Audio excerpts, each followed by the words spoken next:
Today I'm joined by Pete from Strange Theology, a wonderful YouTube channel that I recently started following. Pete has a great insight into, I would say, the culture at large. I think Joe Rogan is someone that he covers a lot, and I see Joe as someone who is a bit of a voice of the time, and Pete provides great insights into theology and into Christianity specifically. He's really able to contribute to these big discussions that are happening at large, that people are giving a lot of attention to, ranging from religion but also to psychedelics. And we discussed Graham Hancock, the Great Flood Theory, and UFOs, these types of topics that are just getting a lot of traction right now, and he's able to tie that into theology. I really enjoyed talking to Pete today, and hopefully we'll talk again. Please enjoy.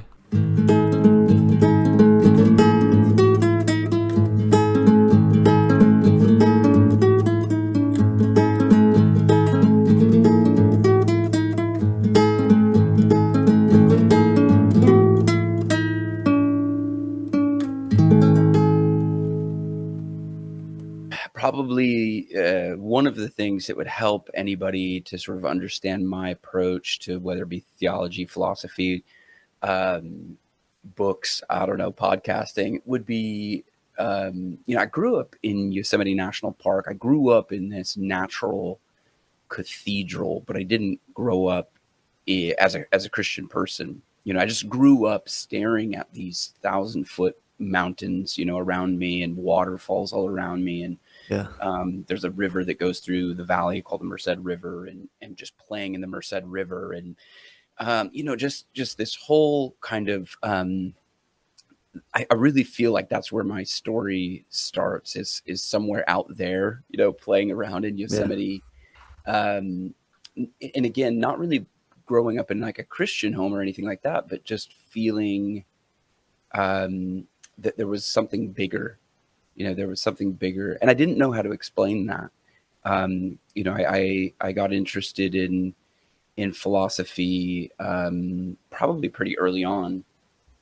Just trying to answer questions, and I'm not like I wouldn't say very. I'm not a very good philosopher. But I do ask questions, and I think as a young person, I really pursued answers as best as I could. But it didn't, I think I had some intellectual things answered, but it didn't really satisfy, if that makes sense. That does make sense. Yeah. Can I ask you what age you were when you started to approach philosophy and questions? I would say really early on, maybe 8, 9 years old, but like an 8-year-old, 9-year-old version of the big questions.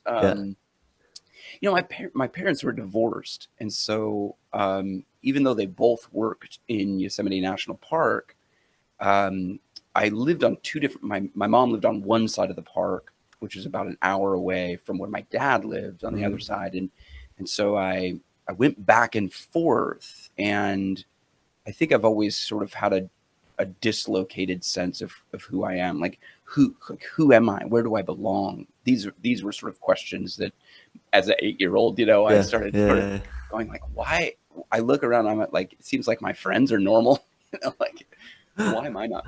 And my parents did as good a job as they could, I'm not, I don't begrudge that childhood. It was, what it was, but, and then I think it was in middle school, early high school, when that probably manifested itself in a lot of angry, angst, punk rock. I got very into punk rock and kind of the anarchistic approach, which again was an attempt, I think, but it didn't, I kind of knew like I was just playing a game. I knew that this couldn't really sustain, real life.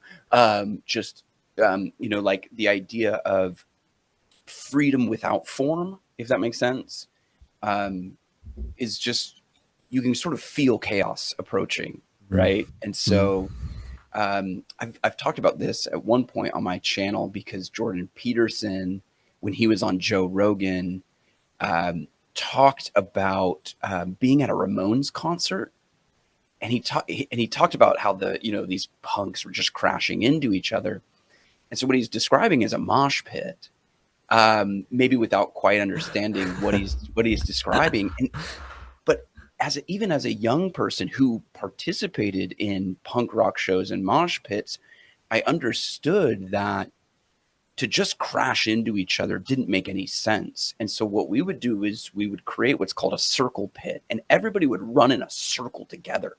And it would just be this sort of vortex of people, and we would all be crashing into each other, but we would all be going in a pattern, right? Yeah. So it's Yeah. that's the dance of chaos and order that Jordan Peterson was talking about. And so I think even as a young person, I sort of picked up on this. And I became sort of depressed and stuff like that. But my brother became a Christian around that time, and His older brother. he's an older brother, yeah. Yeah. And he seemed to have something that I didn't, and I think I saw something of the gospel maybe in my brother's life before I really had ever, I didn't grow up in like a Christian world. I never had sort of the gospel sort of presented to me, except I saw it, I think, first before. I mean, I guess it was presented to me, but not in like a preaching, not in like a Yes. message. It was Yeah. displayed for me by my brother and some of his friends. And that's where sort of things turned for me. And I sort of got very interested in theology from there, very interested in the Bible from there, became a missionary for a number of years. And yeah, I think, there's probably a lot, Yeah. in that story. I mean, I got married, I have 3 kids, I've gone to school. I got a master's degree in Christian and classical studies. And that's where probably the philosophy and theology side of my life kind of came together in kind of a beautiful way. I thought it was a great program. And one of the things that program did was take sort of a voice from the realm of Christian theology and then a voice from the realm of philosophy, and say, okay, so I took a class on, I guess it was Plato. Was it Plato and Augustine? That must have been it. It must have been Plato and Augustine, and it was Aristotle and Aquinas. That's what it was. So those are the two. Those are the 2 classes that sort of started the program. Was Plato and Augustine, Aristotle, Aquinas, and then looking at the conversation essentially that they're having through time. And so as I go into this world of podcasting, that's one of the things that I'm really interested in, is sort of this great conversation that seems to be unstoppable. It's this like whether it be in a story culture, an auditory culture, whether it be in a written culture, or whether it be today with sort of digital communication, we pick up this great conversation no matter where we are, so I don't know if you want to riff So on any of that. what do you mean exactly by great conversation? The great conversation. What is that? Yeah, the great conversation is, I guess, found in classic works. So you can think of something from, like, and again, I'm not a very good philosopher, so forgive me. You can think of something like Plato's Republic, and he's looking at it and he's saying, there's something wrong. There's something wrong with the soul of man. We see that because our city seems to be sick. There's a sickness that's made visible because when we look at it, we could look at the individual person and probably find that they're not perfect. Nobody's perfect, but that sort of seems to be universal because we look at our cities and they can't sustain. They fall into chaos. So he sort of asks that question, right? Why? What is this sickness? I don't know that, Socrates. I don't know if Plato had exactly the answer, but then you can see Augustine pick up that part of the conversation in the City of God, right? It's like there's these two wills at work. There is the and I'm going to mess up the quote, but there's two cities that are based off of two loves, right? The love of the self is the city of man, and the love of God, which is the city of God. So what he's saying is every city that's based off of the love of the self will crumble, just like Socrates was saying. But if we can turn and and and if we can sort of live a life that would glorify God, maybe our city, the city that we're really looking for, the home that we're really looking for, is actually this city that's made by God and not really the human city, not Rome. And Augustine is writing this as sort of Rome is sort of falling apart, right? Um, and he sort of mourns, what Rome was, the beauty of that city, um, and how it's sort of falling apart, and reflecting on that, thinking, well, what is my true home, And so you can pick that up in, you can pick that up maybe even like in the social contractarians, like, okay, well, we need this, we need contracts, it's the contract that's going to hold the city together. It's like, well, is that even strong enough, And then you can look at one of the Christian philosophers that I found very helpful is Francis Schaeffer. And so he would say the social contract is not enough. You need a true spirituality that that really touches all of life, right? That whether you go to school, whether you go to work, whether you're driving in a car, your commitment to God or true spirituality, whatever it might be, needs to be lived out. And that's where revival within the city will happen. So I don't know if that's a good example of like, that would be one thread that you could trace through history in classic works.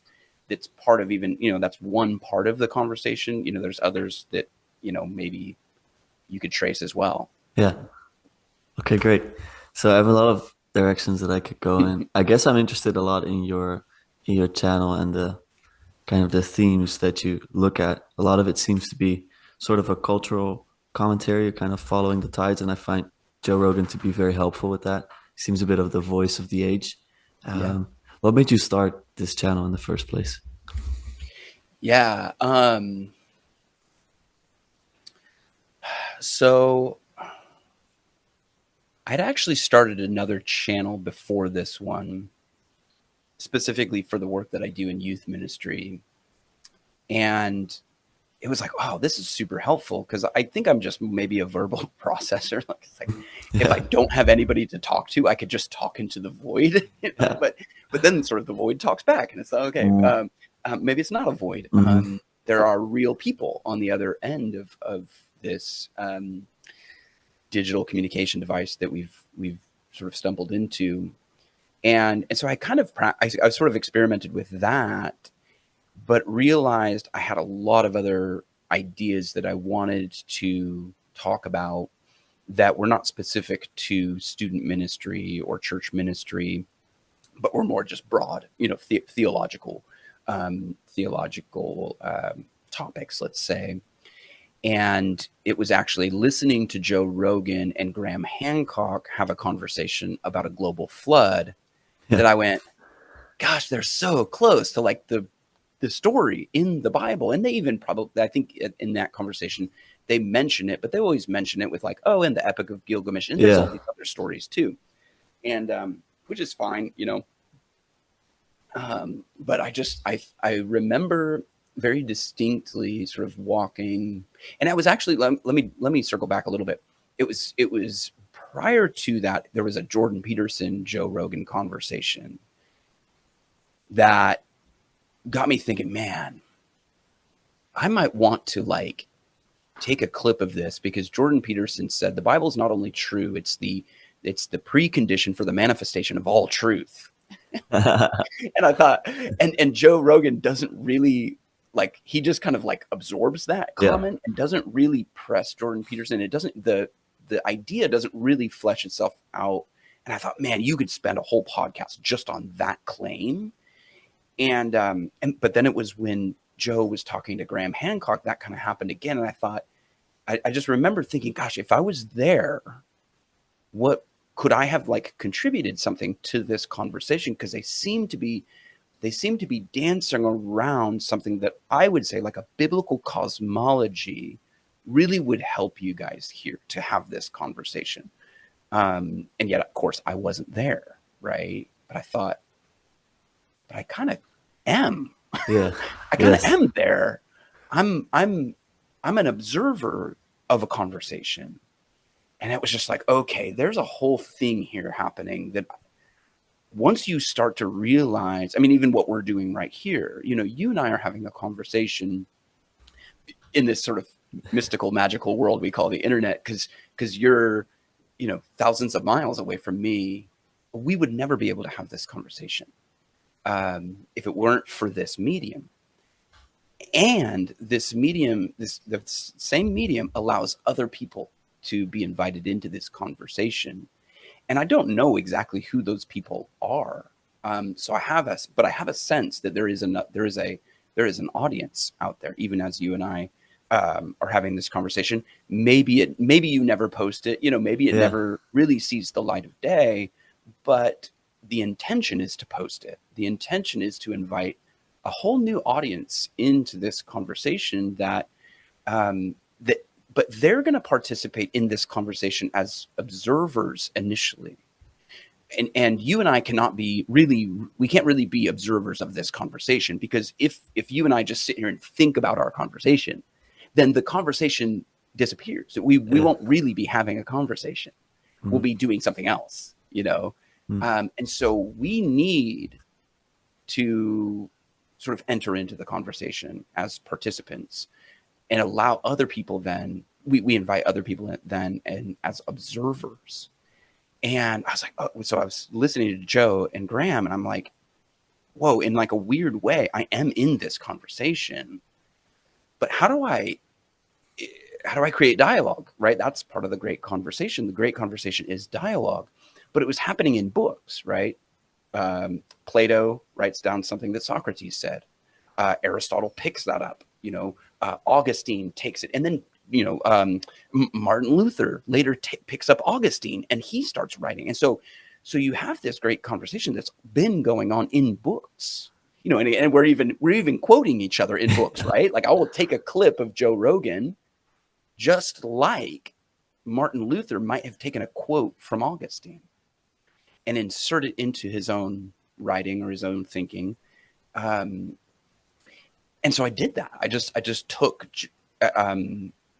I wanted to make 2 videos first, and so if you look at my channel, if you look at the first 2 videos, I think the first video is reflecting on A.W. Tozer, and then I don't actually remember what the second video is, but I remember I recorded 2 videos before I did the Joe Rogan, Graham Hancock conversation, because I wanted to set sort of the foundation for that channel, for why I was exploring this stuff. And so I did those first 2 videos and then entered into sort of a dialogue with Joe Rogan and Graham Hancock as though I was essentially there. So, and then I shared that with my brother. I shared that video with my brother, and he said, well, okay, so actually it wasn't that video. So Graham Hancock, and then it was the Joe Rogan, Adam Curry video Yeah. from like 2 years ago. Yes. Yeah, where Adam Curry's like, hey man, I got to tell you, I found Jesus. Yeah. Like I found Jesus. Like I didn't realize this was Jesus. Like I had this idea in my mind, and I was like, that was my experience. Like Adam Curry's testimony was, I think, maybe a lot of our testimony was like, I didn't really like the idea of God. I didn't really like the idea of Jesus. And then what I realized is, oh, I don't like their idea of God. I don't like their idea of Jesus. But when I read the Bible, I'm like, this is not what I expected. This is not what I expected. And so I heard Adam Curry say that, and I was just like, oh my gosh, so I made the Joe Rogan Adam Curry video. I sent that to my brother, and he said, man, you got to find Paul Vanderklay. He's like, you are doing with Joe Rogan what Paul Vanderklay has done with Jordan Peterson. And I was like, okay. When I saw Paul Vanderklay's videos, I was like, okay, maybe I can do this. Maybe I can do this podcast thing. Maybe I can do this video thing. Like, you're nervous because you're like, I'm not like a podcaster, am I? And then it's like, well, but I'm a person, Yeah, you know. And yeah, so just and what you see from Paul, and I'm assuming you're fairly familiar with Paul and TLC and what have you. It's like, oh, you can just sit in front of a microphone and a camera and talk, yeah, and that's okay. And there are times when Paul is so ADD that he never gets to the point of the video. Like, the reason I clicked on your video was the title said something about this. I'm 30 minutes into this bad boy, and you haven't like, you haven't touched it. Yeah, that's Paul. but it's great. But it's great because it's like, okay, it's still interesting. It's still whatever it is that he's saying is still interesting, and the fact that he, like, would Paul ever sit down and write a book? I don't know. But Paul can sit down and just talk, right? And so we get to see Paul Van. We get to, we're invited in essentially into the life of Paul Vanderklay, the way we would never be if he didn't have a podcast. Because I don't know if he's ever going to write a book. Maybe he already has. I don't know. But like, I can't imagine him sitting still long enough to write a book. He'll just transcribe it somehow. Yeah, Just exactly. Or like, somebody will write Paul's book, right? yeah, Eventually. exactly. So, and so that's why, and so that's why Joe Rogan features on my podcast quite a bit. The other reason is just a really practical one, which is like, I don't have a ton of time. Yeah, I've found that I can make about a video a week, and I can do one live stream a week right now with just my schedule. And so I kind of, when my schedule allows, I do try to branch out to Jordan Peterson and Russell Brand and some of these other voices that I've found interesting, who, again, Jordan Peterson is a great example of this, are sort of playing with very Christian ideas or biblical ideas without really going full in, yeah. I'd like to explore that a bit with Graham actually, because Graham Hancock was, Mhm. I would say, very important in my life as a teenager. Encountered Joe Rogan as well, and Graham kind of sparked my interest into a lot of things, Mhm. among which like Egypt and psychedelics and stuff like that. Really Yeah. shaped a lot of my interests. Yeah. And yeah, now I feel similarly with Graham. I feel like you're not fully grasping, and I Right. maybe you can elaborate a bit on that. What you felt when you were listening to them, like what can I contribute? What what could you or what can you contribute to the conversation that perhaps Joe and Graham are having to kind of make them see more clearly or make them Yeah. see what they're trying to grab at? Yeah, that Well, makes and sense. I think one of the things initially was just that, um, Joe and Graham. Like, I'm a Christian, right? Okay, so that's one thing. I do look at the world as best as I can from a biblical Christian worldview. Um, I'm sort of a reluctant convert. I'm sort of that C.S. Lewis. Yeah, I wasn't trying to become a Christian. I just sort of read the Bible and I was like, oh crap, like I got to follow this guy. Um, and so so you see Joe and you see Graham. Okay, they're not coming at this from a biblical Christian worldview, and yet I think one of the things that I wanted to try and highlight is they're not really that far off from a biblical Christian worldview, though. And I think some people online, and I do try to not create reaction videos, if that makes sense. yeah, Like, I see like Doug Wilson, let's say, somebody like that, who's just like a very, just like a normie Christian guy. Is as much as Doug is sort of not a normie. He's gonna go, okay, well, Joe, here's what you're missing. hmm, Blah blah blah. Insert ideological claim right yeah, here, yeah, and I'm not, I want to more do like something that's more participatory. It's like, see, like, hey, if you're a Christian, like, listen to how close this is, like, and realize that, yeah, they might dismiss the claims of the Bible, but don't, be aware of maybe that there's something bigger going on. There's yeah, something larger afoot than just some sort of like, I want to do an apologetics response to these claims of Joe Rogan and Graham that, they're off because they don't have a biblical Christian worldview. So this is what they don't understand. Let me teach you what they don't understand. Rather than that, like, okay, hear that. What do you hear in that? What do you hear in this idea that there was a massive flood that seems to have potentially covered the whole earth? And just sit with that and realize, at least in my lifetime, I was told that that was ridiculous. I was told there's no evidence of a flood, a global flood, maybe localized floods here and there. But I was told, there was no evidence that there was a flood.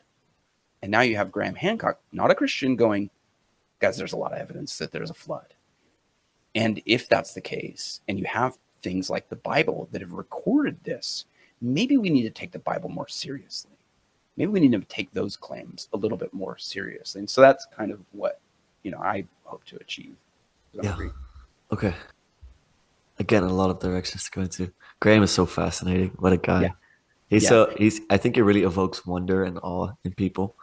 And kind of, and I was listening to this Jonathan Bishop video, and he found a way to kind of group psychedelics, the flood, the aliens, the mysteries, all of that kind of together. We're in this period of time where people's attention is really dilated into all of this talk about the strange, which also makes me interested in your YouTube channel name, Strange Theology. I'm really into the strange at the moment. I got into Weird Studies as a podcast too, which I had been recommended to me a lot. That's It's all called about Weird Studies. Weird stuff. It's like one of my favorite Interesting. things right now. One of the hosts looks exactly like Jonathan Peugeot. Is kind of like a parallel reality version of it. Anyway, that is awesome. So where does the strange come from, and then we can discuss a bit more about Graham. Yeah, so strange. So it's funny. I actually started this channel. I got the YouTube name registered like a year before I ever posted any videos. So I had been thinking about this podcast for quite some time, and one of the I guess he's a biblical scholar, Michael Heiser, was helpful for me when I taught through the book of Genesis. I came to Genesis chapter 6 and the Nephilim. And I thought, and I teach middle school and I teach high schoolers. And I'm like, okay, I'm going to get this question of like, what are the Nephilim? And I don't know that I have an answer. Like, I need to answer this question. What is going on in Genesis 6? And that opened up a whole world for me of and this is maybe a little bit of why Graham Hancock and Joe are appealing, is that it is alt history in a sense, which is alt reality. Once you reclaim what, Graham will say, we are a species with amnesia. And in a way, once we remember, or once we look back in history and go, okay, maybe some of these like fairy tales are more true than the flat history that I have been taught. I was just taught that we evolved out of goo, yada, yada, yada. We're here. Okay. Don't ask too many questions. Just get in line. And I have found that if you, and I think under that underlying philosophy is this idea that if you can convince people that they are beasts, you can treat them like beasts, right? You need to get in your cage and you need to obey, right? And it's like, well, maybe I was made for more than this. And as soon as I look back and I go, I came from my history that I've inherited is far more rich and maybe strange than what this sort of flat historical timeline looks like. And that means maybe I don't need to just, then maybe this is the punk rock coming back, it's like, maybe I don't just obey. Maybe I don't just get in line. Maybe I explore. Maybe I am called forth to an adventure. Maybe I'm not just a piece of crap. Like, I can do good in this world. Like, and so Michael Heiser was one of the biblical scholars I found who was willing to go straight at Genesis 6 and say, you know what? There may be giants like in our history. Nice. Like there may be giants back Yeah. there. There might be giants today, in fact, you know. Yeah. But like all of the other commentaries that I had, that I kind of trusted, they all kind of washed over Genesis 6. Either completely ignored the Nephilim, or they said, yeah, these are ancient kings. It's like, but that doesn't seem to make sense with what the text is saying. This text seems to be implying that sons, Bene Elohim, sons of God, daughters of men, not sons of, not king. Like, well, and so Michael Heiser, I found was, what I say about Heiser is that he was willing to do theology bravely, even if that meant doing theology unconventionally. And he had a podcast called the Naked Bible Podcast. He died about 1.5 years ago, maybe close to 2. Oh, that's probably 2 years ago now.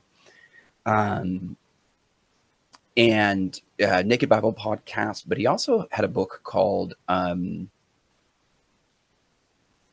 I forget what the title of the book. The subtitle of the book is "Finding the Gospel in Stranger Things." Ah. And he was looking at the themes of Stranger Things, the show, and he was tying it to the gospel. Hold on, I'll get the title of this book. The World Turned Upside Down: Finding the Gospel in Stranger Things. And so my Strange Theology is in some ways a nod to Heiser, because what sort of birthed the podcast was finding the gospel in unlikely places. Like, it's like I'm hearing parts of the biblical story in Joe Rogan, Russell Brand, Jordan Peterson, not really in the church. Like where's the church in this? Like you would expect, oh, there's some big popular church out there really, really bringing the gospel into the mainline conversation. It's like, actually they're not. It's Joe Rogan, Russell Brand, Jordan Peterson, etc. all right. Like it's these other weird people who don't know what they're talking about because they're not actually Christians. Yeah. And they're like, hey, I wonder about this flood. Hey, I wonder about this Jesus guy. I wonder about psychedelics, right? I wonder, like, and if you want to circle back to that, I'm curious if you have found Rick Strassman's work at all on psychedelics. But yeah, so there are these strange themes out there that, just like the Nephilim, just like I couldn't get over Genesis 6, I got stuck on this story of the Nephilim. And that one story opened up this whole other this sort of fresh understanding of the biblical cosmology for me that I had never really realized. I'd always sort of taken it for granted that maybe the biblical history was just as flat and uninteresting as the history that I learned, like, in school, but it's like, actually it's really fascinating. And so sometimes when you pursue the strange, it opens up this whole other world. G.K. Chesterton talked about how he tried to invent his own heresy, and when he came full circle, he realized it's actually orthodoxy. So I wonder if maybe there's a little bit more orthodoxy that we're missing because we're, like, afraid to pursue some of the strange, Yeah. Okay. A lot there for sure. I definitely think that, I know you outlined this in your last video. I think you played a clip from Martin Shaw about how wild Jesus is, or Christ is, but it's the same for the whole Bible, of course, if you really read it yourself. Like, I think I was raised similarly, where I felt it was all quite flat. And for me, church was boring, and kind of really reading it with those open eyes and paying attention to the strange, which is everywhere, can really open it up. And I think the strange chaos itself, it kind of brings forth discovery. Otherwise, how are you gonna discover anything if you don't enter into the dark lands, let's say? Right. It's the call to the wilderness, right? Yeah. Cain builds a city. Abraham is called out of the city into the wilderness. Cain builds a city because he wants to insulate himself from the wild. Yeah. Abraham goes, okay, I hear the voice of the Lord calling me out of Ur and into this land that I will show you, right? Yeah. There's something to that. There's something to that discovery, that call. Yeah. Yeah. All right. So Graham Hancock comes up with this extremely gripping story for all of us, where it's like we've been misled about history, and Mm-hmm. kind of it's time to rewrite our story. And Mm-hmm. I was gripped by this, but I never questioned why I was. My brother is always Aaron, who Mm-hmm. you know vaguely, I guess. He's always been questioning me very actively throughout my life. And in that period, he kind of got me onto Joe Rogan as well. Like I was Mm-hmm. 16, 17, started listening to some podcasts here and there. And he's like, well, listen to this guy because he's got the biggest one out there. Uh, and yeah, and then I got into Graham, and Aaron he kind of sent me this video of like, what does it really matter? Right. What if history is 3,000 years older or whatever? What if there was Mm-hmm. another civilization? What does it really matter? And I never really considered that. So there was a layer of depth that I didn't really understand, because it just means that people had technology before we did, and kind Mm-hmm. of, you know, were a bit earlier than us, I guess. And then Mm-hmm. you start to see that what Graham is offering is kind of, it's a glimpse of this transcendence. Like we've been fooled about something, but then Mm-hmm. it stays in a materialistic paradigm of like, oh really? It's really older, or it's really this, or it's and what he means by really is just like, you do an archaeological dig and you find out, Right. that temple is man-made and it's older. I don't know, Yeah. all these examples. And kind of that led me a bit away from Graham, even though I still find him very interesting. It's just Yeah. I'm missing that last step of defining Right. real as proper real and not just measurable. Yeah. Hmm. So, okay.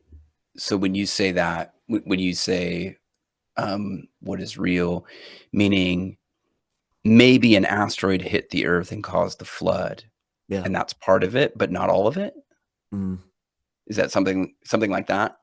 Yeah. I mean, for Graham, it's this big, same with the ark, for example. He wrote a book Mm, about the ark. It's like maybe the, yeah. the ark is real, and then what is the ark? It's like some radioactive machine that can kill millions of people, and it's super useful in war. Hmm. Hmm. Um, maybe the pyramids were much older. Well, what does that matter? Right. It's like, well, they're older. They were from previous civilization. And he kind of, in his series, which I also watched on Netflix, he kind of dials it back to, oh, we all come from the same people. Mm, We all come from the same mm. thing. It's like, well, we do. but Yeah. then he has to come up with the story of like, yeah, well, they were seafaring people, and they went Right. across all the continents and showed Right. the same symbols and the same Right. ideas, and that's why everyone's stories are the same. And he's completely missing the spiritual dimension. Mm, That's kind of what I'm mm. missing. Yeah. um, it all stays in the material, and there has to Right. be a material explanation. So that's kind of where Right. I'm at with Yeah, it. yeah, they went on voyages to explore new lands. It wasn't that they had all tried to build a tower and God confused their languages, so they had to scatter, Yeah. right? Because that would be too. It's like I've heard that story before, and and I guess the assumption there is like, well, the biblical explanation was debunked, or like maybe it's like people feel like it's not intellectually robust to say God confused the languages of the people at Babel, and therefore they had to find their tribe, and some of Mm. them had to move out and sail across the globe to sort of establish these new tribes based off of their language, that somehow invoking God sort of ends the exploration. I almost feel like that Yes, begins the it begins there. exploration. It's like Yeah. once you kind of arrive at God, then it's like, it's like, what is, Dante sort of goes all the way down. Mm. And then when he passes through, it's like the whole world Yeah. opens back up. Yeah. It's like, Yeah. oh, this was just a part. This was just a small piece, you know. Yeah. Yeah. Now I have this whole sort of heavenly vision that opens up in front of me, and I agree. I feel like that's one of the things that sort of motivates me is like I hear Graham, and I appreciate Graham Hancock. I really like the man. Like Yeah. I haven't read any of his books, but and so I sort of go, oh man, I wish you had this bigger vision, Mm. because you're right. It's like, oh, okay, must have been an asteroid that hit the Earth. It's like that's a really that's the shallow end of the pool, really. Yeah. Like that's a possibility, but then it's like that asteroid is a part of a cosmology, and that cosmology is being guided by the will of God, or controlled, maybe even is the word, by the will of God, and and you have been created as a part of that cosmology, that and that history that's unfolding, and now you have a role to play. And so whereas I think with Joe and Graham, we're recapturing a little bit of the wonder, a little bit of the reenchantment Mm. of like, maybe there's more to my history than I thought. But even then, it's like, okay, let's go further up and further in. Let's go into the deep end and say, and where is that history? Like, who thought that into existence? Or something. Push, keep pushing, Yeah. to find more. Yeah. Yeah. Have you listened a lot to Joe Rogan? Like, have you listened to a lot of his episodes, or do you like pick out certain ones that you think might be interesting? I, yeah, I tend to, and again, and this is just for the sake of time. Hmm. I tend to scrub through some of the comedians and actors Yeah. and some of those people that he has, and I won't sit through the whole 2.5 3 hour one. But then when it's somebody I know, particularly one of the guests that Joe has on, who I think is fun, is Duncan Trussell. So Yeah. he's a reoccurring guest, and it's like, oh Yeah. man, as soon like and it's funny too. And I've played with this idea. I don't know how true it is, but it does seem like Joe is aware of the opponent processing that's going on in his podcast. Like, he uses his podcast as a truth filter. Yeah. And so it didn't surprise me that as soon as Joe had a Christian apologist like Stephen C. Meyer on to talk about essentially the biblical cosmology. I mean, he's an intelligent design advocate and a Christian, and so the whole 3 hour, and I think actually that one was pretty long. The whole 3 hour conversation was around Stephen's belief in God and how he can defend that and where he sees that in the Bible. And so it's just this very, very Christian conversation. Mm. The podcast that comes out immediately after that, and I assume the person Joe sits down with next is his friend Duncan Trussell, who is just this Yes. wild, Uh, character of a person. And that's like, on some level, I appreciate the two conversations for different reasons, but it was it's almost like a pressure relief valve of like, yeah. okay, it's Yeah. Duncan. It's Duncan, It's guys. Like, Duncan.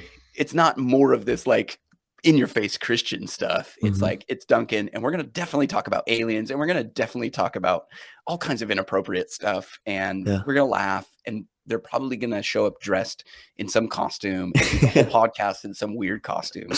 And so, um, so that just becomes this sort of I don't know, opponent processing. Yeah. But when it comes to Joe's guests, I think that's what it is. It's like when the Wes Huff episode dropped, it was like Mm. immediately I knew I needed to clear some time on my schedule. Yeah. Like, I needed to give this some time and attention. The Kai Dickens, the Yeah. telepathy tapes, that's the Yeah. one I'm working on that one right now. And I was like, okay, I'm gonna give this some thought. I'm actually listening to Sam and Kale talk about the telepathy tapes, and it's really interesting because their conversation, I think it was both on Sam's channel and Kale's channel, but I'm looking at it on Kale's channel. Their conversation about the telepathy tapes actually anticipates Joe's conversation with Kai Oh. Yeah. Dickens a Yeah. little bit. Yeah, so Yeah. it's really interesting. I put a post up on the platform formerly known as Twitter of like, as I'm listening to Kai and Joe, because, and again, I talked about this, like, because they're in the conversation, they're not observing the conversation. They might not even be aware of some of the connections that they're making. Yes. So it takes you to either they need to listen to themselves talk again and go, whoa, that's weird. I didn't realize I had made that connection. And one of the ones that I thought was really good was actually Joe's conversation with Diana Walsh Pasolka, because she talks about flow states Oh, and okay. how, and she talks about flow states and protocols. And I think conversations are kind of like that. It's always, it always takes a little while for the conversation to like mature. And then when Yeah. it does, it's like you get into this flow state. So it's like there's a protocol we go through, and then Mm, you enter into this flow state. And once that happens, Vervaeke and others, I'm sure, have commented on this, but you are following the logos. You're participating with something, that is mm, bigger than yourself. mm. So anyway, Yeah. Well, there's a lot there as well. I was listening to Kai. It kind of popped up naturally. I listened to the Peugeot video that I mentioned in the gym, and then mhm. it just started playing next. I wasn't gonna listen to it Oh, otherwise. interesting.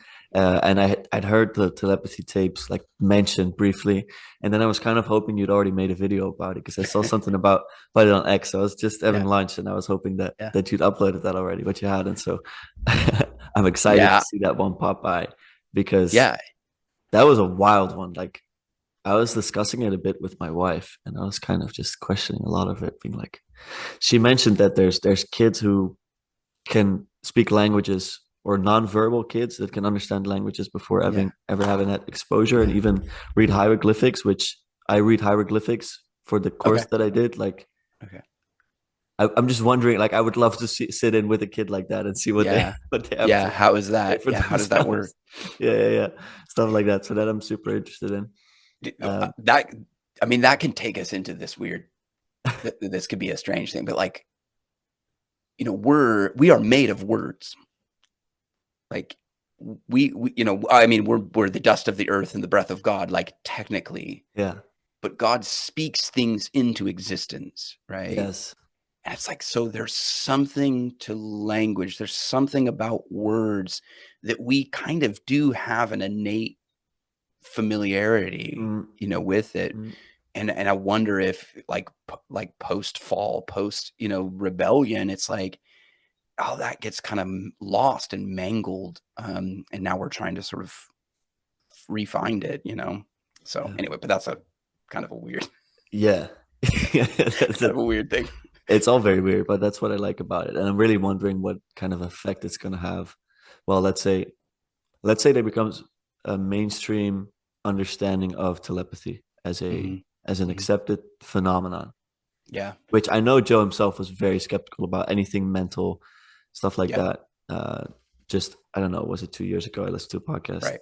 where a guy mentioned, and he was like, "Well, that's nonsense. There's no science for it." Anyway, I wonder what that could do to people at large. Like we're talking about reenchantment already, the strange phenomenon, the UFOs. I don't know what you think about where we are going in terms of, yeah, people's It's worldviews being influenced by this, let's say. yeah, it's I have a couple of thoughts. I want to actually send you, so I'll tag you in this post from Rick Strassman. Oh, yeah. Um, I think that let me just do this. I'm sorry. This is No worries. annoying. Okay, I just tagged you, and then I think that means I can go here and go find it. But um, X is not the greatest search. It's like I post things on there and I almost like try to save it, and then but I can't find it easily enough. Yeah, I see it. Yeah. So this is Rick Strassman, and he was on Joe a little while ago. I did a short video on it, but it was really interesting. And oh no, did I lose you? Okay, okay, you're showing it. Sorry, I closed my eyes and then I opened them and I was Yeah. freaking out there. Is that even in the telepathy tapes, Kai mentions mental telegraphy. Right back in the day when you would write people letters, you would find a letter in your mailbox post dated the same day that you wrote someone else a letter, and it's like, so on that same day Yeah. that I was thinking about sending you a letter, you were thinking about me and sending me a letter. We didn't have any correspondence for maybe weeks, but on the same day we were writing to each other, which is funny because I reached out to your brother about doing a podcast. And it was not too long after that that you reached out to me about doing a podcast. I And didn't so, know that. yeah, so That's there's funny. this, right? So, and of course that's anecdotal. How do you test that in a lab? You really can't. Just like this podcast idea, it's like once you take it into the lab, you lose something of it. You become it's the double slit experiment, right? As soon as there's an observer, the experiment doesn't work. As soon as you know that you're experimenting with podcasting or conversation, then maybe it changes the experiment. But Rick he's looking at DMT. So Rick, he's a doctor. He looks at the psychedelic experience, which I know is different from telepathy, but I think that there might be some crossover For here. sure. While the phenomenological properties of the two states overlap, he's talking about prophetic revelation and psychedelics. The information content of the prophetic state appears to be much more highly articulated, enduring, and pervasive, as evidenced by the Hebrew Bible's influence throughout the world over the last 2,500 years. So what he's saying is the information that the prophets received has endured through time. So, but then what of the information that maybe people are experiencing through psychedelics, or maybe some of this phenomenon that we think we're observing with telepathy? The striking difference in prophetic message versus the DMT one then led me to propose a fundamental difference in how the two states come about. Finally led me to the novel model of spiritual experience, either prophetic or psychedelic. It works from top down rather than bottom up perspectives. And this is Peugeot, right? Things are hierarchical. Bottom up perspective is represented by neurotheology, wherein changes in the brain chemistry give the impression of communicating with the divine, whereas my new model, theoneurology, posts that God communicates to us via the agency of the brain. So essentially, the psychedelic experience is giving the impression that you're speaking to the divine, whereas the prophetic experience is actually God speaking into, like, we are made to receive messages. Like we are made in the image of God. God is communal, right? So there's communication always, and I'm a Trinitarian, so I think that there's something to that.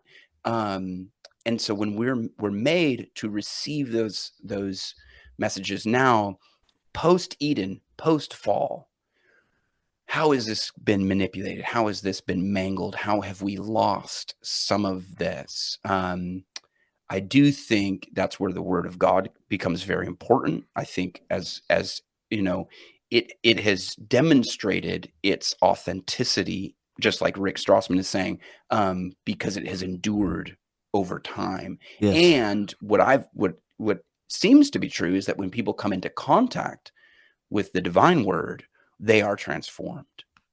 Now, I know that was maybe a long way of getting to your question, which is like, what is going on right now? Is there, and so part of answering that question is trying to figure out, where is the deception?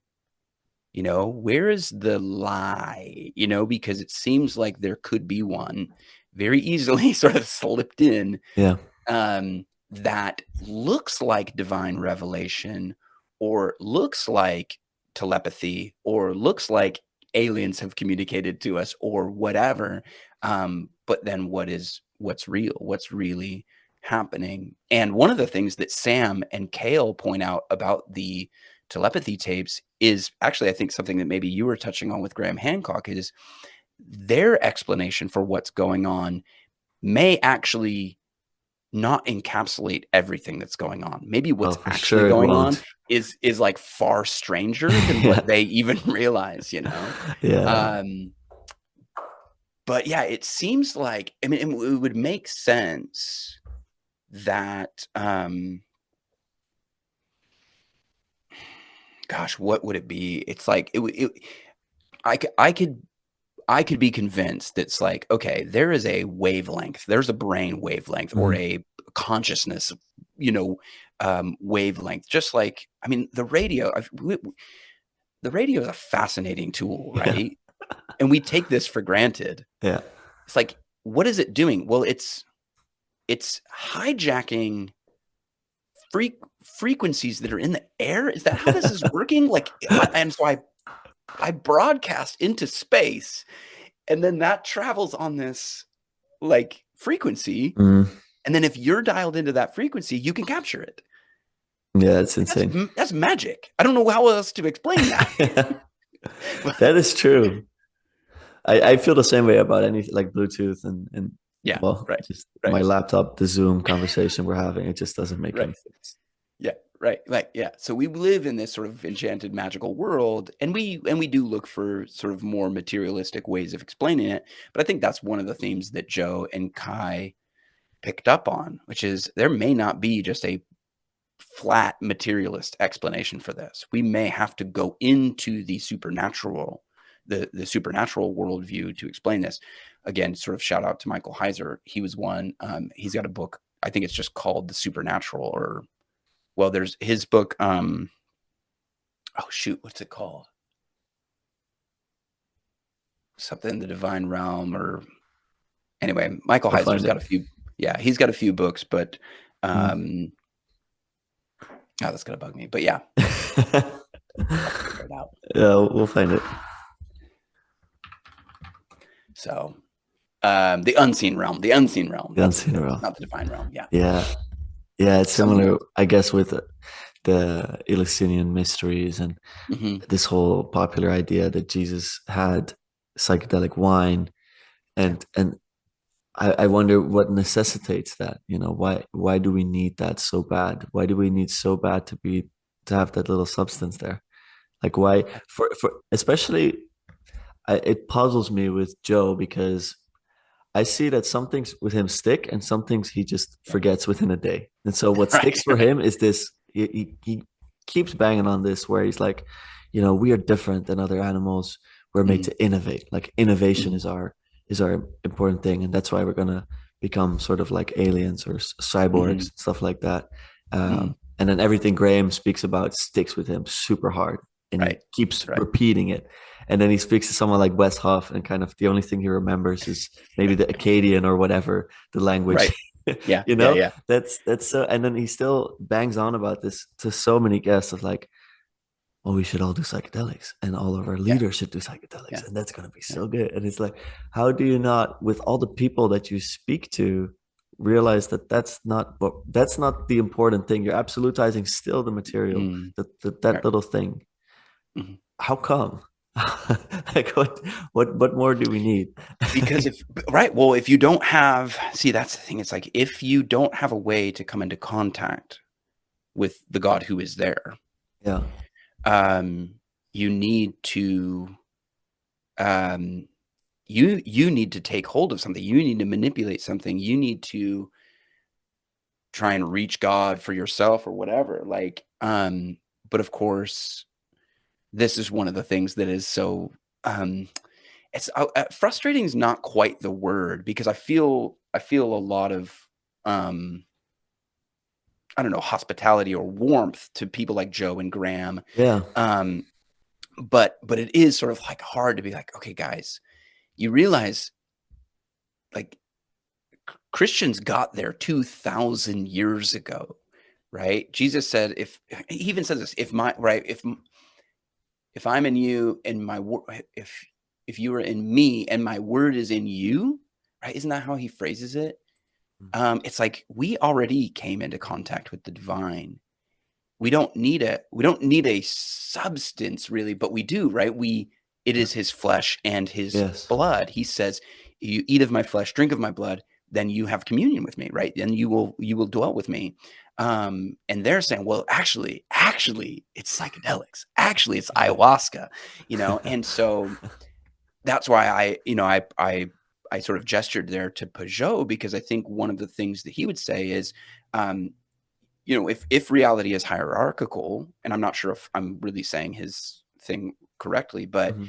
then the psychedelic, the substance, it cannot actually bring me into that higher realm. It can help me to see this realm in a different way, maybe, but it can't elevate me. It can't bring me into contact with the divine. So in the Christian story, the divine comes down and Ah, comes into contact with us. because it's a You know, bottom-up type of thing. and that's Rick Strassman. He's saying the Oh, psychedelic is a bottom up attempt, and yet prophecy is a top down. What did he call it? Theoneurology, that yeah. we are designed to receive messages from the divine. Our actual neurology is wired this way to receive messages. Again, there's a caution there, which is, you see it in the garden. Eve received a message, but not from Yes. a semi-divine being, right? Not Yahweh, not the God of gods, but so there's always been this interplay, right, of the prophetic being top down, and then humanity trying to achieve some sort of bottom up pathway, if that makes That sense. does make sense, but it's fascinating. I never thought about it like that.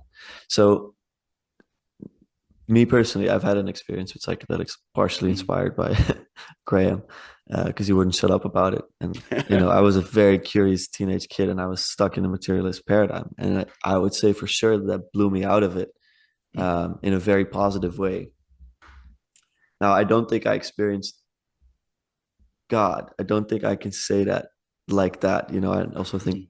that would be way too much to experience. Yeah, yeah, Um, but it was euphoric and blissful and kind of like, you know, took my fear of death and ran with yeah. it. And still what you're saying makes a lot of sense to me, because I think perhaps it makes us indeed see our reality more truly for what it is. Like you see all these Mhm. beings and stuff like that, Mhm. Mhm. often Mhm. spoken about, but um, yeah, it's bottom up still. So Right. I guess so I'm not fully sure that I agree or believe that idea, but it makes a lot of Mhm. sense already intuitively to me. Uh, Yeah. and so prophecy being top down, I think there are a lot of similarities between a psychedelic experience, let's say the shamanistic Mhm. rituals and the Mhm. dance involved and the fasting and all these things. And I'm not sure, maybe you know more about this with all your studies, how prophecies worked. If that's like, did they need to be deprived? Did they need to be in a, you know, Yeah. celibate? Like all these things. Yeah. Yeah. How is that different enough to make that experience significantly different? And of Yeah. course, we see it in the product, but in terms of Right. preparation for it and how it comes to be. Yeah. Well, and this is something, I mean, this would be something I'm working on, Hmm.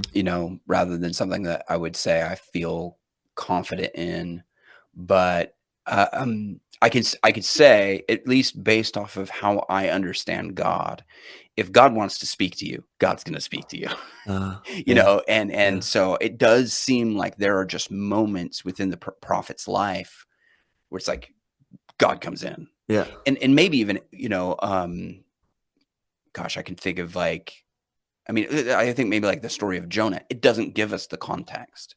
What was Jonah doing before the word of the Lord came to Jonah? It yes, doesn't really. It just says the word of the Lord came to Jonah, or in the year that King Uzziah died, the word of the Lord came, and it's like there's a little bit of context there that helps us locate historically when this prophecy is happening, but it doesn't really tell us, like what and well, it's is it and I always get some of the major prophets confused in my mind, but it's um is it the call of Jeremiah happens in his womb. He's in the womb, mm, and it's like, I'm just a youth. He's like having this conversation with God, it's yeah, like, so it does seem like God is not necessarily sort of unlocked. God isn't necessarily sort of invoked, let's say, because we participated in some protocol or some ritual or something like that. If God wants to speak, this is his world.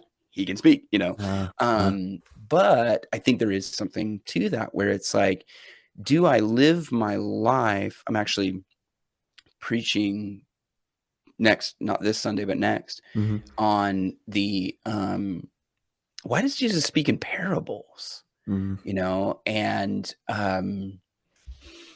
he says, to you it has been given to understand the kingdom. It's like, okay. And I can imagine his disciples still kind of going, do you get it? I don't get it. Do you get it? And it's like, but it's been given to you. It's been given to you. And that in Matthew, at least, it comes after the parable of the sower. He has this conversation with his disciples. He says, hey, you understand the kingdom, but to them, it comes in parables. And then he mhm, explains the parable. And the parable is that the word of God is planted. It's planted in you, and then it starts to grow. And is there something that we do? No, okay. So, but for me, he contrasts, and I have to decide whether it's intentional or whether I'm reading this into the text, and because yeah, I don't want to read it into the text, is it seems like, because there's, to you it's been given, it's been granted, it's been given to understand the mysteries of the kingdom. To them, it has not been granted. And then the question is, who is the they? Who is the them? Well, it's the crowd, essentially. And who's in the crowd? It would be a mix of religious leaders and probably just normal day-to-day followers, who are curious about Jesus. Now, I think when it came to the religious leaders, it seems like they took the word, they took the message, but they didn't take it into themselves. It was not planted like a seed in their heart, mm, but they took it and they used it for political power. yeah, And they said, you need this message, and I'm going to wield it because I am born into this, whether it be a priestly class or whether I am a student of some rabbi. Like, I have this authority to them. And Jesus says, right, they heap on widows burdens, too heavy for them to bear, that type of thing. These sort of religious leaders are saying, you must do this. Like, the message is for you. It's not really for me. I don't need this like you people need this. mhm, It's like, so the seed never is planted in your heart because you think the word of God is meant for sort of whatever social, political manipulation, religious manipulation, when in fact it's meant to live inside you and birth forth this transformed life. So that's why Jesus speaks in parables, because the people who are working in the fields understand something better than the people who were, their message didn't, wasn't in harmony with the way they lived their life, if that makes sense. yeah, They lived in this yeah, religious sort of ideological structure, but they were dead men. They were outside, they looked nice, and inside they were dead. There was no life. The seed didn't grow. Um, and so their life, the word that they spoke and the life that they lived were in disharmony. I don't remember exactly why I got on that, yeah.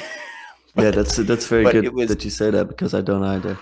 I'm trying to, but it was very But interesting. okay, um, you were okay, but We were there was a talking about connection. psychedelics. We were We were talking talking about, about psychedelics. yeah, the bottom Okay, up so it's the bottom up. Yeah, it's the prophecies, top down, bottom up. prophets. It's like, is there something that I must do? Is there a practice that I must do Yes, to receive yes, the prophetic download, the prophetic vision? I don't know, but what I do know is that once I do have the word of God, and so I do need to live consistent with the word of God, for and sure. not be like one of the religious leaders who just says, blah, blah, do this. It's not for you. It's not for me. It's for you. So I and Mhm. and and does that Does that help me? I guess the answer to your question, if I was to try to summarize all this sort of verbiage that I've just said, and I apologize It's to anybody good. that has to listen to It's this at good. I love it. 1.25 speed, um, is that um, in some way the word of God is just given. It's just given. We are designed to receive the word of God, and He plants it in you. He gives it to you. And then another way, it is supposed to come alive. And so, and Jesus says this in that parable: to him who is given, um, it will overflow into abundance. So as you live your life in harmony with the divine word, with the, you know, prophetic vision that God has given through his prophets, as you live your life in harmony with that word of God, it does grow into more. It does grow into abundance. So in a way, it's both. Yeah. As I live, it's like I understand the word of God more. Why? Because I'm living it out. And if I never live it out, then I don't really understand it. Even what has been given will be taken from me Yeah. to stay with Yes. the parable. Yeah, that makes sense. There's also people that do psychedelics a lot, and something makes me think that it's because they've not really received anything, Right. you know? And there are stories of people who have done, and I think this is maybe specific to stories that I've heard about with DMT, um, which was like they took DMT, it was very positive for them. And like you were saying, it's sort of like, oh man, it's like liberating, and like the ego Yeah. dies off, and Yeah. I'm not afraid. And then they chase it, and they take DMT again, and then like the machine elves or whatever are like, what are you doing here? Like, you're not Yeah. supposed to be here. You were here like last week. You Yeah. go away. Like you shouldn't be here again. Yeah. Like you don't have any business being here. And Yeah. it's like, there's maybe something to that of like, um, yeah, don't chase that. Absolutely. Yeah. And I kind of made that mistake. Well, I didn't make the mistake, but I was gonna make the mistake of, going back to it, though I didn't have a good reason, just out of curiosity. Right, Because I right. had that experience and I told myself, like, you're not gonna do this again. I don't know why, but Mm, I just knew that. And while I was in the experience, I was like, okay, that's it. Good. Congratulations. interesting. And then I got out of it, and kind of the emotional, it was like there Mm, was a lot of bliss, but then a lot of fear, like getting back to the real, well, the mm, real, getting yeah. back into my state of mind, that is my usual state of mind. And like for the first 2 hours, not being able to speak and not trusting, Mm, matter in the way that I'm holding this mm. cup. Um, Is this cup really real? yeah, stuff like that. Mhm, I had an apple, and I was like, I don't understand. mhm. So a lot of anxiety there, Mm, and I was like, you're not ever going to do this again. It doesn't yeah, mean it's not valuable, but you're not going to go back. And yeah, then after a couple of months, start to be like, oh, well, that was really interesting, and yeah, maybe there's some more to learn or something. You try to yeah, give it language where it yeah, sounds more noble, and then it was yeah. kind of my wife who kind of talked me out of it.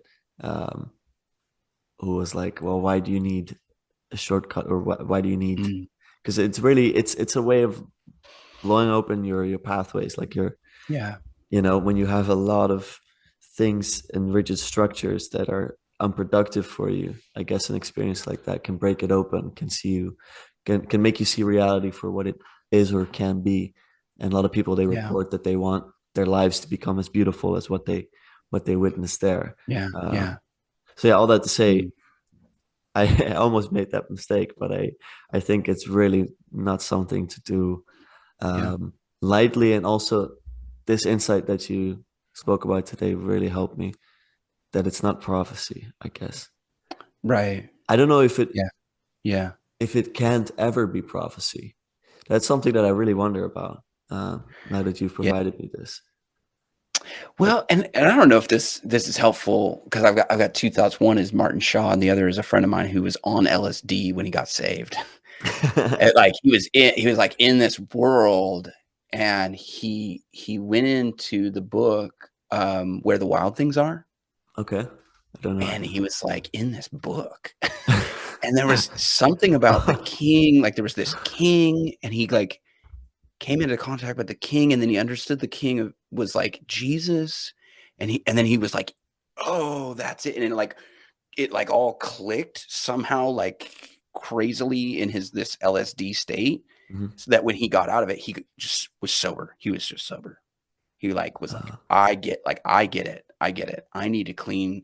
Like, and I think it was like there was like a warning inside that experience that was like, if you keep going down this road, like you will never go back. You will never go home. yeah, Like you'll never make it back. And he yeah. was like, geez, like, and so he like found a church and like gave his life to Jesus after that. And so, but so there's that, Yes, anecdote. You take yes. that Sounds for similar. what it's worth. But the other is Martin Shaw and his work in storytelling that I think is one of the things that is lost on our culture. And this might just be me. Like I have a very vivid imagination, and I tell my wife sometimes it's like, hold on, babe, like I'm not really here. And I'll say stuff like that because I am in this imaginative state. Yeah. I'm working through something. But one of the things that Martin Shaw said is that stories realign psychic space. Stories realign Oh. your state, And so I wonder if there's something to, again, this is something I'm studying. This is something I'm trying to work on and develop. But I think that there's a reason God revealed himself in narrative, right? The Bible is, and it's so unfortunate, but I think we do like the same thing we did with history. We try to flatten it to make sense of it. Yeah. We're not comfortable with the wild and the strange. So we sort of flatten it and we domesticate it. We make it small and manageable. And if you just let the Bible, if you just let the Word of God be what it is, it's poetry, it's story. Now, does that mean it's not real? No. It's history also. Like I would say it's actually a more true account of actual history than, probably what you might learn in Yeah. your, freshman history class or something like that. And why is it that the Word of God is so story rich, if not for the fact that God understands that we need story to, Mm. I mean, we're trying to grasp the infinite with a finite mind, Mm, mm, right? mm, mm, mm. So we have to have something that will rearrange psychic space. We have to have a Yeah. tool that will do the heavy lifting of bringing the divine and infinite into the realm of the finite. And it seems like stories have this expansion and contraction ability Yes. that we don't lose. We haven't lost anything. The truth of God is still there, even though it's been condensed and compressed down into a story for you and me, like the story of Joseph, let's say. Yeah. Yeah. Oh my gosh, you can read that story over and over again. And you're like, Mm. oh my gosh, there's all this stuff going on in that story. And or Job or any of these. Yeah. It's like compression without reduction, let's say. Like it opens up, even Right, though it's right. limited. It's Yeah, using few words to say, well, everything. It's it really is. It yeah. really is, man. I mean, Yeah. and so I think there's something to that. Like there, that's the reason. And to sort of nod back to Rick Strassman's work, that's the reason. If you have divine prophecy, you don't really need DMT. No. No. Now, like you're saying, is it kind of a shortcut, maybe in the sense that it helps you rearrange Mm. um, your understanding of reality, maybe some things that might have limited you. Maybe there's an ideological obstacle that you have or trauma. Mm. That is one of the reasons I have been interested Mm. in DMT is this sort of, it helps people. It seems to help people with post-traumatic growth. Yeah. But if you read Dan Allender's work, he talks about the healing path. And he says, well, it might be a harder path to go on, but there is a way, particularly with the work of the Holy Spirit, to heal from that trauma, find that joy, like you were talking about, let go of those fears, and maybe in a way, sort of DMT or whatever psychedelic might give you the hope that healing could take place. It doesn't deliver the healing in Yeah. itself, Yes. Yes. Of you know. course. Yeah. It's all the work after, let's say. I Mhm. experienced it like that Mhm. too. And I think that's why people that don't do the integration phase, they Right, kind of have to go back and back and back, right. which is what makes community, spiritual community, I Mhm. guess, and Yeah. all the structure around it. Perhaps a church can provide. Um, so it's 5:30 my time here. I have some time left. I want to be respectful of yours. I do have some questions still, but I could also Sure. save them for a later date if you don't have No, the let's. Yeah, we can roll. I probably got another 20 20 minutes. minutes is perfect. Yeah, yeah, So Paul van der Klaaij was here last week in the yeah, Netherlands, took a little trip. Went to ARC just before that. And I think I'm allowed to say this, but I asked him about ARC and he was like, yeah. oh, it was a dud. Like he was Oh not happy man. with it. He said Jordan's speech was a mess. Yeah. Um, I don't know. I haven't watched Christian stuff on it, but I'd be curious to hear your thoughts about it because I've been kind of observing it from the sidelines a bit with caution, with Yeah. interest. Um, yeah, what do you make of the art movement and where it's going now? Yeah. Well, Jordan was in, so I'm in Nashville and Jordan was in Nashville last year. So I went to his We Who Wrestle with God Yeah, speech yeah, there. It was interesting. I think I did at least one video on it. I think I might have done a video and a live stream on it. But it was there that, I started thinking, okay, um, Jordan is on a journey, and yet people are asking him to deliver the conclusion. But I don't he can't lead people to a place that he's never been. And I yeah, think he is on a journey. yeah, And so that's why it's probably going to be a dud. Paul's like, it's a dud. yeah. But what was so funny is, so watch Christian stuff, and if you want just a condensed version of it, I think I put it in one of my last Yeah, videos, but it was I saw it pop by. okay. Okay, so it was interesting to hear Paul say, "You didn't create enough space at ARC for community to exist. Mm, In fact, you invited us into this networking moment, and then you interrupted it with another speech. Like, how dare you? Like, you have actually desecrated something that should have been sacred."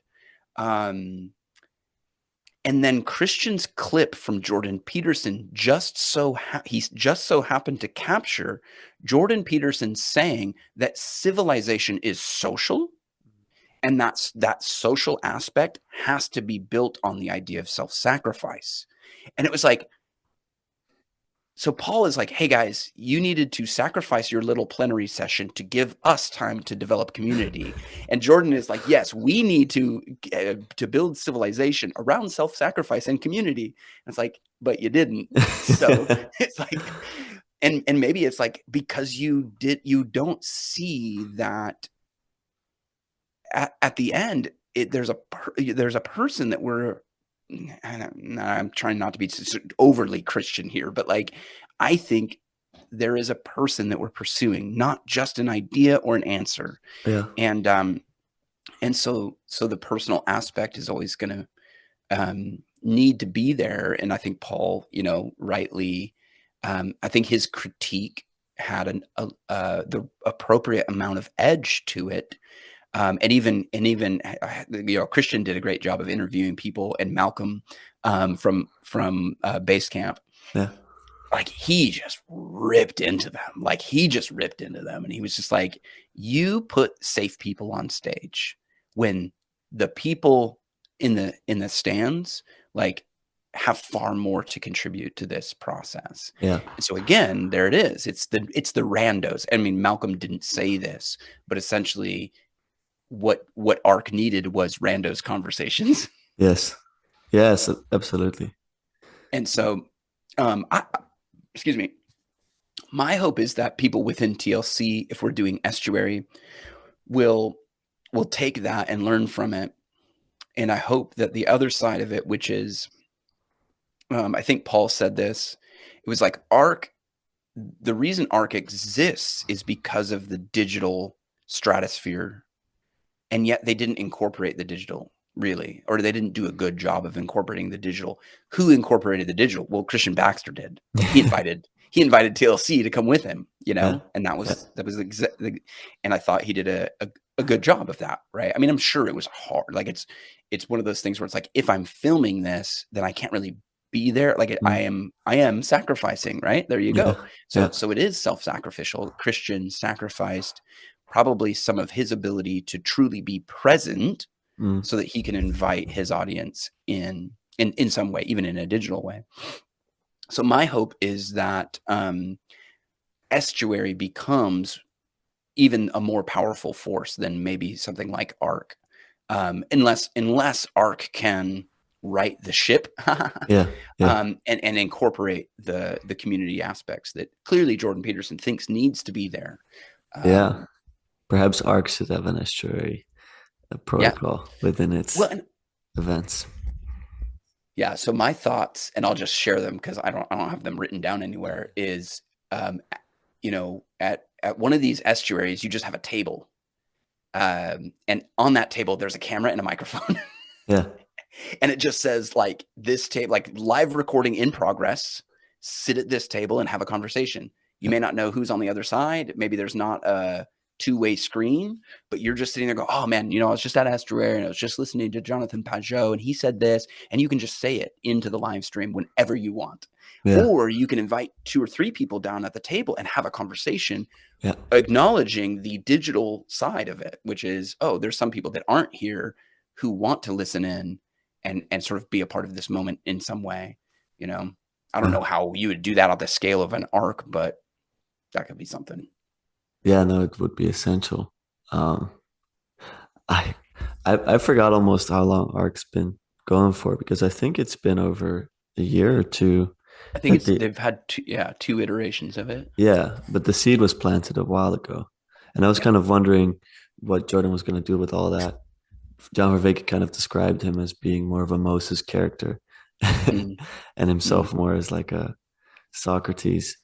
I'm trying to sure. remember what he said about it because I was wondering at the time before it even launched what John's thoughts about it were. He was kind of afraid of or you know careful for like a theocracy type of Mm, place that we're going to go to. mm, But I think more and more we're seeing that this movement feels like it's like liberalism, more of like a political mm. movement, let's say. Right. And I Right. guess it's kind of difficult because in a way, Jordan reignited the spiritual in so many people. And now you feel him kind of irking closer Just and becoming closer. political. Yeah. Yeah, just becoming this political rallyist or something like that. And I find that Yeah. lamentable, let's say, Mm, because he felt like infused by the spirit when mm, he had his lectures. And yeah. yeah, it's hard to And see. what's funny too is I haven't heard a lot from the gospel seminar that they did, No, which is crazy, right? Like he captured something with that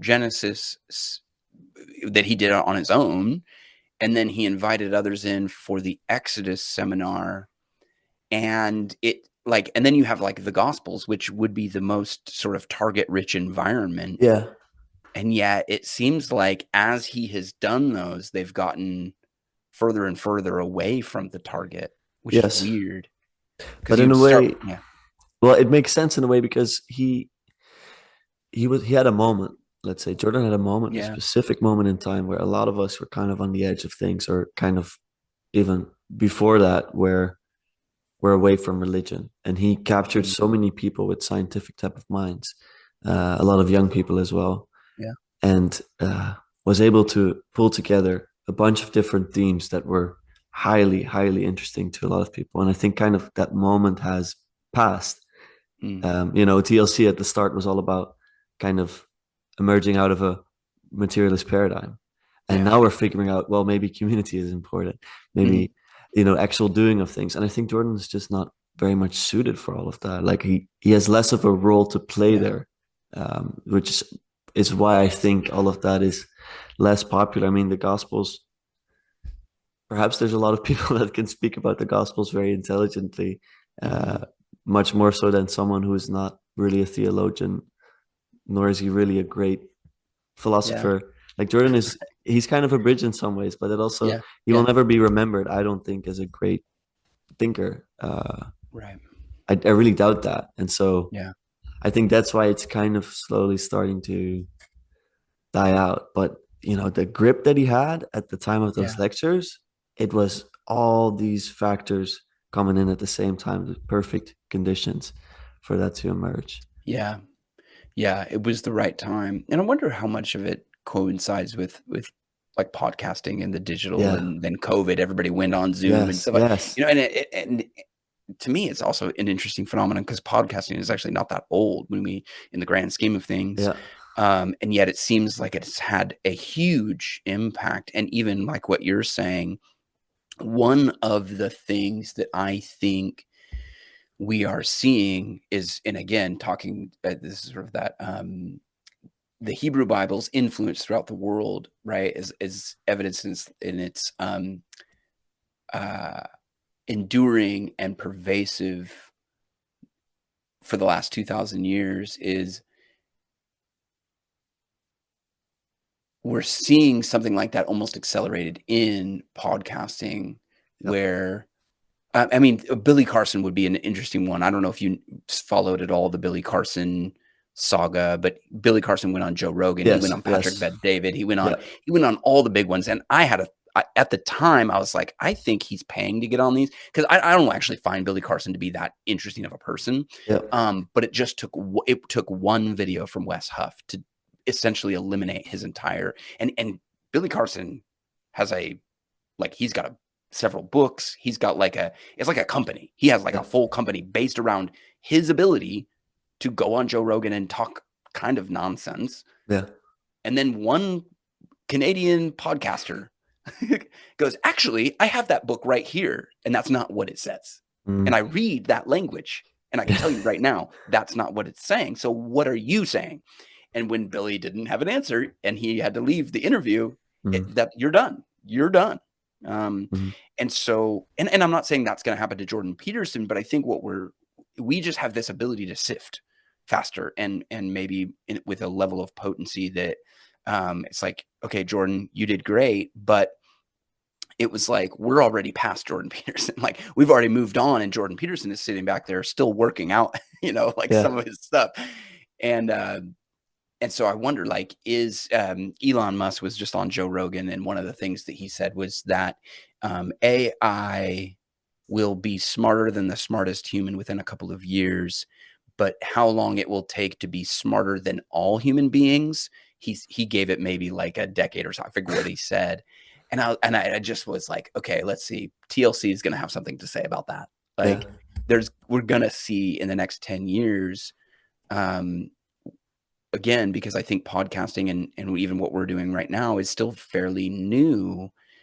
In 10 years, how will we be using it? How would somebody like Jordan Peterson or Joe Rogan be using it? And again, maybe the ARC can adjust course, and we'll find that it is a more potent vehicle for whatever transformation or revival or whatever, revolution we're trying to participate in. Yeah. But it all feels a bit surreal, I'd yeah, say. yeah, Like seeing all the people. Same with the whole political thing. But I think I'll leave it for there. I'll be respectful of your time, and I was really happy to hear your thoughts on all these things. No, and I'm it's excited great, man. for the next video to come out as well. Yeah, And I'll get to work on it. yeah, it will be fun. And maybe we Thank can you. do something with my brother or the two. Yeah, that'd be great.